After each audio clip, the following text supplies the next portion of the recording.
Okay. Where do you want to look? Because I'm fixing to tell you a very long story. Let me get this microphone clipped on, and my dog's probably going to want to get up here. Hold on, let me set this microphone up. 1 second. Now I'll just hold the microphone. I'm going to tell you about the first time I ever got fired. It was with Orkin Pest Control, and it was early 80s. And my job at Orkin Pest Control was the termite trader. I'm the one that crawled up underneath houses and sprayed for termites. Down here in the South, most houses are, not most, but a large portion of the houses down here are up on piers, up on blocks. Some are on concrete slabs, but none have basements where I live because the water table is too high, and you wouldn't have a basement, you'd have a indoor pool.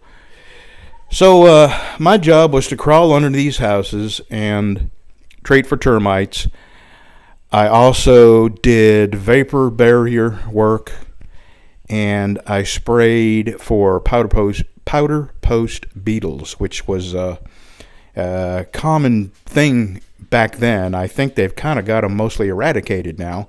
What these are is a very tiny boring insect, and they bore into dry wood, especially pine, and especially floor joists, and they bore little holes, and they eat tiny little holes all through the wood, and over time they weaken the wood. Well, there's a huge difference between active powder post beetle holes and inactive powder post beetle holes.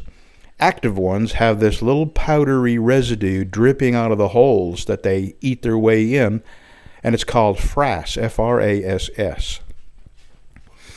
So anyway, I'm going to use real names here. James Sims was a salesman for Orkin Pest Control.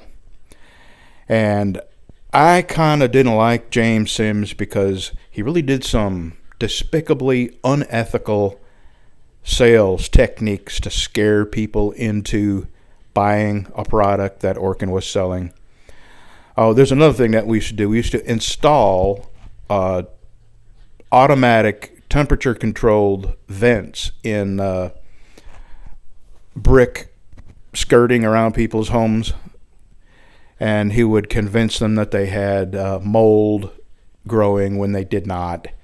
And, the vents were dirt cheap. They were probably 10 or 15 bucks back then. And they would charge them $100 a vent to put them in. And the more vents they could convince these people they needed, the more money they made.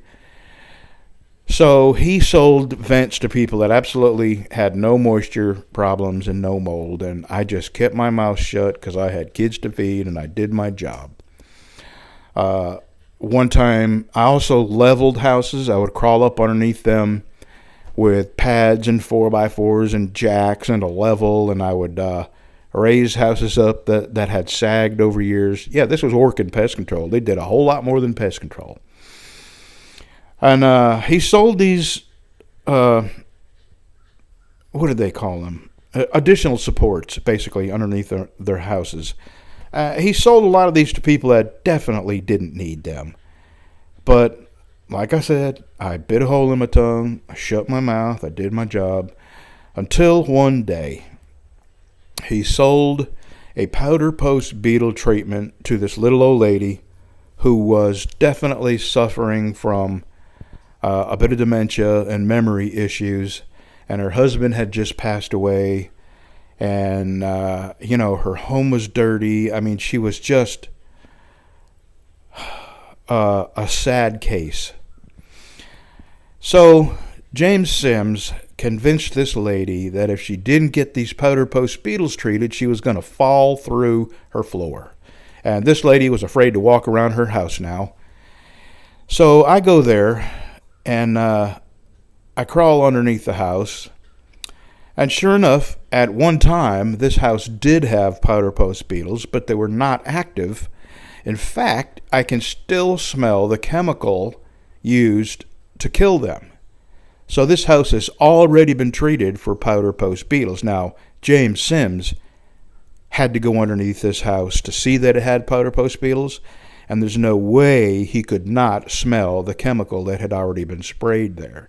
So before this woman's husband had passed, he had had these beetles treated and killed.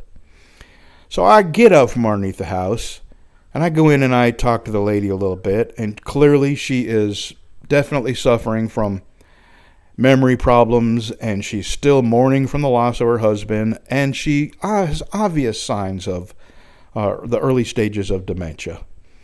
So I just couldn't do it. I told the lady that she did not have active powder post beetles, and that at some time in the past, her husband must have had them treated because there was no frass on the joists. I explained to her what frass was, and there was no activity in the beetle holes. That was already been done. The job had already been done, and I could still smell the chemical.